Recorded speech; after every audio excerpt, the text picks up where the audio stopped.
Have you ever caught yourself apologizing just for being excited? Or maybe you've held back from sharing an idea because you didn't want to take up too much space. Maybe you've laughed a little quieter, spoken a little softer, or bit your tongue when something really mattered to you just to keep the peace or avoid judgment. If you're nodding right now, you are so not alone. So many women with ADHD carry this fear of being too much, too emotional, too loud, too sensitive, too intense, too needy. And what happens? We start shrinking ourselves. We downplay our opinions, mask our real feelings, and push down our needs until we hardly recognize ourselves. I'm Sara Kelly. I'm an ADHD coach for late diagnosed women who look like they have it all together, but behind the scenes are battling invisible waves of burnout, overwhelm, and shame. In this video, I want to unpack why this fear runs so deep, especially for ADHDers, and what it looks like in everyday life. We'll talk about masking, emotional suppression, and the cost of constantly shrinking to fit in. And I'll share some mindset shifts and gentle strategies to help you feel more safe and confident in expressing your full self. Let's start with a story. I worked with a client recently. Let's call her Tanya. Tanya's a lawyer and one of the smartest, most passionate people I know. But in meetings, she barely spoke. In group settings, she played the role of the calm, agreeable one. And it wasn't that she didn't have strong opinions or ideas. She just didn't feel safe sharing them. She once told me, "I've been called dramatic my whole life. Emotional, difficult, so now I just keep it in. I don't want to be the person people roll their eyes at." Tanya learned the less space she took up, the safer she felt. But it came at a huge cost. After years of masking, she didn't know what her real voice even sounded like anymore. And she was burnt out, emotionally exhausted from holding everything in. So why does this happen? Why is a fear of being too much so common for women with ADHD? First, let's talk about social conditioning. From a young age, many girls are taught to be polite,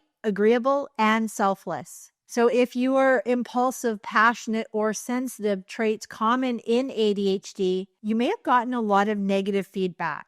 Things like calm down, you're overreacting, or you're too sensitive. So over time, you learn to internalize that your natural self is a problem to be fixed. And when you combine that with the tendency to feel emotions intensely, which is common in ADHD, you start believing that your emotional responses are wrong, that your enthusiasm is annoying, that your sensitivity is inconvenient. You get the message over and over again that your bigness makes people uncomfortable. Then there's masking. Masking is when you consciously or unconsciously hide your true thoughts, behaviors, or emotions to appear more neurotypical. And it's incredibly common in ADHD and often goes unnoticed because it becomes so ingrained in us. You laugh at the right times, nod along even when you're lost, and mimic the behavior of others just to blend in. It's a survival strategy, but it's also exhausting and disconnecting. There's also rejection sensitivity. Many ADHDers experience rejection sensitivity dysphoria, which means even a hint of criticism or disapproval can feel physically painful. If you've ever felt ashamed for being too much, your brain remembers that pain and works overtime to protect you from feeling it again. That might look like playing small, avoiding emotional topics, or saying "I'm fine" when you're anything but. Another piece,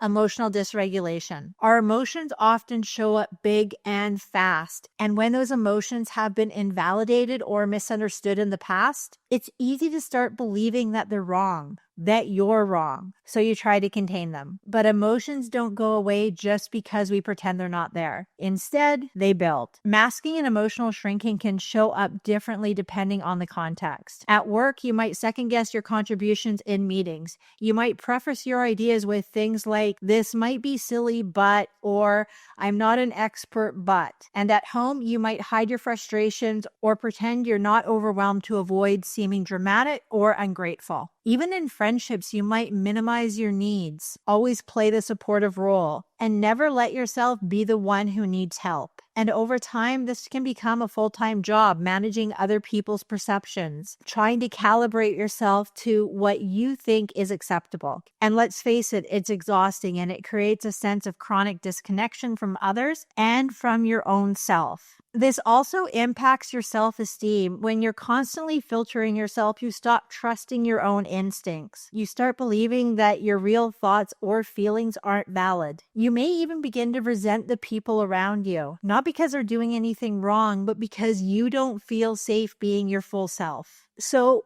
what can we do with this? First, notice the pattern. Start paying attention to when you feel the urge to shrink. What's happening? Who are you with? What are you afraid might happen if you showed up fully? Awareness is a first step in making a different choice. Second, validate your own experience. You don't need permission to feel how you feel. Your joy, anger, disappointment, excitement, these are all valid and part of being a human being. When you stop judging your emotions, you create space to actually feel them instead of suppressing them. Third is find safe people. You don't need to be radically vulnerable with everyone, but who in your life feels emotionally safe? Start practicing fuller self-expression in those relationships. Let them see you and let yourself be seen. Fourth, redefine too much. What if too much is actually exactly right? What if your sensitivity is what makes you compassionate? What if your passion is what fuels your best work? The goal isn't to change who you are, it's to own it. Fifth, talk to your inner critic. When that voice shows up saying that you're too dramatic or you're annoying, ask yourself,